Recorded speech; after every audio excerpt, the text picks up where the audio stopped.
go over to Lee Harris, who is with Limestone Title and Escrow. And Lee, Johnny is the next person up here on our show, selling his home. Just recently had a new roof installed. The problem is the roofing company called to tell him it took longer to put the roof on the house.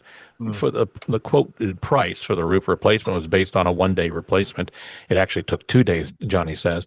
He says he has a contract for a price, but the roofing company is asking for more money because it took more time to put the roof on. And so Johnny is wondering, and I think all of our listeners are doing the same thing. Well, can the roofing company actually ask for more money? And what happens if Johnny says no and he doesn't pay the added charges?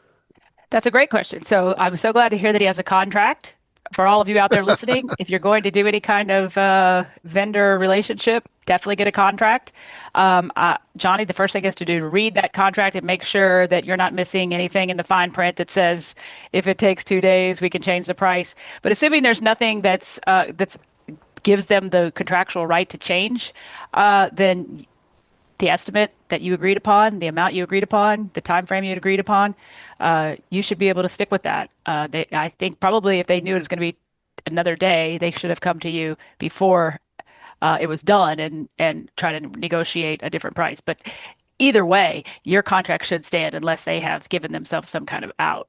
Which probably would need a legal opinion. Yeah, Randy, go ahead. Yeah, and especially on a roof, because all roofers go by the square. So it's 100 square feet equals 1 square. So it's not even like you open up a wall and you and on a remodel and there's some extra plumbing pipes in the middle. So I don't think they have a leg to stand on, especially on a roofing situation.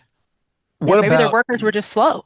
Yeah, that may be. Well, and that's fine. Usually they're paid by the square. They're subcontracted out, but that's another story for another day. So wait, one final thought on this. So he's saying he's thinking about selling his home.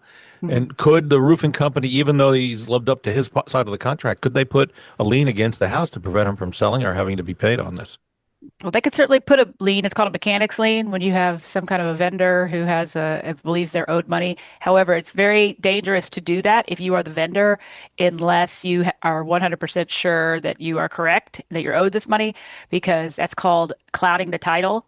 It's called slander of title. So if Johnny went to sell his house and they had an erroneous lien on there and he could show that vendor could be liable for a lot of damages, such as him not being able to close on his house or, a lot of money out of pocket if he had to get an attorney, all that kind of thing. So it's not a good idea unless they have an airtight contract that says that they're allowed to bill him more money, which I'm doubtful about. I think he probably owes what he already agreed upon. Not the new number, the higher number. Okay. All right, Lee. A reminder, you can hear a replay of this show. We make this very simple. Go to LouisvilleAnswers.com. LouisvilleAnswers.com. That's a redirect to our YouTube channel where these shows reside, and you can see this in other shows and listen to it and see it. Again, it's a video recording that we're doing on Zoom as we speak. Also, if you'd like to see what sellers are saying about us and buyers, because we have 10 buyer agents who are more than happy to help anybody who's looking to buy a home, go to LouisvilleGoogle.com or LouisvilleZillow.com and read our reviews.